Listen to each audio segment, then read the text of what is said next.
ኢትዮጵያ በታሪኳ ማዕበል ያልተለያት በፈተናዎች ውስጥ ያለፈች የጀግኖች ምድር። ከመቅደላ ጩኸትና ከአፄ ቴዎድሮስ መስዋዕትነት በኋላ ሀገሪቱ በግርግርና በከፋፋይ ኃይሎች መካከል ወድቃ በነበረችበት ያ አስቸጋሪ ወቅት ከሰሜን ተራሮች ግርጌ ከአክሱም ጽዮን መንበር አንድ ቆራጥ መሪ ብቅ አለ። እርሳቸው የቤተ ክርስቲያን ጠባቂ፣ የሉዓላዊነት ዘብ እና ስለ ሃይማኖታቸው አንገታቸውን ለሰይፍ የሰጡ ሰማዕቱ አፄ ዮሐንስ አራተኛ ናቸው። ሰላም። ዛሬ በዚህ ዝግጅታችን ስለ ቦሩ ሜዳ መንፈሳዊ ተጋድሎ፣ ስለ ሚስዮናውያን ተንኮል እና ስለ ንጉሱ በመተማ አሸዋ ላይ ስለከፈሉት ታላቅ መስዋዕትነት ወደ ኋላ ተመልሰን እንመለከታለን። እስከ ፕሮግራማችን ፍጻሜ ድረስ አብራችሁን ቆዩ።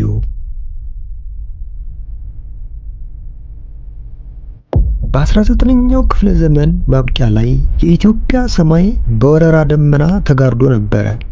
የታላቁ ንጉሥ አፄ ቴዎድሮስ በመቅደላ መውደቅ ሀገሪቱን የባላባቶች መናቆሪያና የጠላት መጫወቻ ልታደርጋት ጥቂት ቀርቷት ነበር።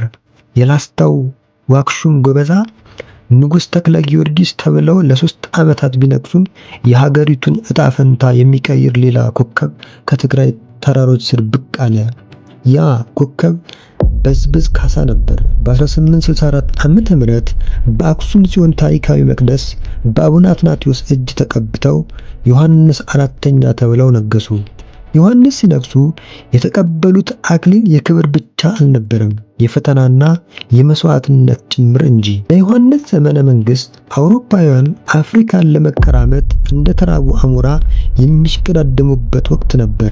ግብጾች የአባይን ምንጭ ለመቆጣጠር፣ ኢጣሊያኖች ቀይ ባህርን ለመቆጣጠር፣ ደርቡሾች ደግሞ ሃይማኖትን ሽፋን አድርገው ምዕራብ ኢትዮጵያን ለማድማት ተሰልፈው ነበር። ንጉሱ ግን አንድ እግራቸው ጦር ግንባር፣ አንድ እግራቸው ደግሞ ቤተ መቅደስ ነበር። በተለይም ሚስዮናውያን ሃይማኖትን ሽፋን አድርገው ሀገርን ለመከፋፈል የሚያደርጉት ጥረት በንቃት ይከታተሉ ነበር። በዚህ ቆራጥ አቋማቸው ምክንያት ዮሐንስ ሀገሬን ለባዕድ ሃይማኖቴን ለኑፋቄ አሳልፌ አልሰጥም፣ በነጮች ቄስ አስቀድሞ ገብቶ የሀገሬን ልብ ከከፈለ ጦራቸው መግባቱ አይቀሬ ነው አሉ። በዚህ ቆራጥ አቋማቸው ምክንያት እንደ አባ ማቲያስ ያሉ አስቸጋሪ ካቶሊክ ሚስዮናውያንን ከሀገር አስወጥተዋል። ዮሐንስ ለፖለቲካዊ ፌዴራላዊና ሰላማዊ ቢሆንም ለሃይማኖታቸው ግን እስከ ሞት የቆረጡ ጠንካራ መሪ ነበሩ። በወቅቱ የኢትዮጵያ ኦርቶዶክስ ተዋሕዶ ቤተክርስቲያን በውስጥ ክፍፍል ትታመስ ነበር። የቅባት እና የጸጋ ትምህርት የቤተክርስቲያን ቁስል ሆኖ ቆይቷል። ዮሐንስ ይህንን ቁስል ለመፈወስ በ1870 ዓመተ ምህረት መጋቢት ወር ላይ በወሎ ቦሩ ሜዳ ታላቅ ጉባኤ ጠሩ። ክርክሩ ረጅም ነበረ። በመጨረሻም የጥንቷ ተዋሕዶ እምነት ትክክለኛ የሀገር ሃይማኖት ሆና እንድትቀጥል ታወጀ። በዚህ ጉባኤ ላይ የታየው ግን የንጉሱ ዲፕሎማሲያዊ ብልህነት ነበር። የወሎ መሪ መሐመድ አሊ ሚካኤል ተብለው ሲጠመቁ ንጉሱ ራሳቸው የክርስትና አባት ሆኑ። አባ ዋጦም ኃይለ ማርያም ተብለው በአፄ ምኒልክ አባትነት ተጠመቁ። ይህ በጭካኔ የተደረገ ሳይሆን ሀገርን ከውጭ ጠላት ለመከላከል መሪዎቹን ህዝቡ በአንድ ሃይማኖት እንዲቆሙ በብልሃት የተሰራ የታሪክ ምዕራፍ ነበረ። ታዋቂው ሊቅ መምህር አካለ ወልድ አዳዲስ አማኞች እንዲያስተምሩ ተመደቡ። አፄ ዮሐንስ እንደ ቀድሞ የዛጉዌ ንጉሥ እንደ ቅዱስ ሐርቢ ኢትዮጵያውያን ጳጳሳት እንዲሾሙ ለግብጽ ጥያቄ አቀረቡ። ግብጾች ጥያቄውን ቢያዘገዩትም ንጉሱ ተስፋ አልቆረጡም። ለአርመን ፓትርያርክ ሳይቀር ደብዳቤ በመጻፍ መንፈሳዊ ዲፕሎማሲያቸውን አስቀጠሉ። በመጨረሻም በታሪክ ለመጀመሪያ ጊዜ 4 ግብፃውያን ጳጳሳት አቡነ ዮሐንስ፣ አቡነ ጴጥሮስ፣ አቡነ ሉቃስና አቡነ ማቲያስ ወደ ኢትዮጵያ መጡ። ይህ ለቤተ ክርስቲያኒቱ ትልቅ ድል ነበረ። ንጉሱ ግን በሀገር ውስጥ ብቻ አላበቁም። አይናቸው ወደ ቅድስት ሀገር ኢየሩሳሌም ነበር። ከቱርኮች የማረኩትን ወርቅ በመላክ በኢየሩሳሌም የምትገኘውን የዘውድ ቅርጽ ያላትን ደብረ ገነት ኪዳነ ምሕረት ቤተክርስቲያንን አሰሩ። ምንም እንኳን ስራዋ ሳይጠናቀቅ ቢያልፉም ተተኪያቸው አፄ ምኒልክ የጀመሩትን ፈጽመውላቸዋል። በ1881 ዓመተ ምህረት ደርቡሾች ጎንደርን ወረው አብያተ ክርስቲያናትን ሲያቃጥሉና ህዝቡን ሲያሰቃዩ ዮሐንስ ዝም ማለት አልቻሉም። ስለ ሃይማኖቴ፣ ስለ ሀገሬ እሞታለሁ ብለው ወደ መተማ ዘመቱ። መጋቢት 2 ቀን በ1881 ዓመተ ምህረት ጦርነቱ በኢትዮጵያውያን ድል አድራጊነት ሊጠናቀቅ ጥቂት ሲቀረው አንድ ያልታሰበ ጥይት የንጉሱን ደረት መታ። ዮሐንስ በቆሰሉበት ሁኔታ ሆነው ጦሩን ይመሩ ነበር። ሆኖም ያቺ ጥይት የጀግናውን ሕይወት ቀጠፈች።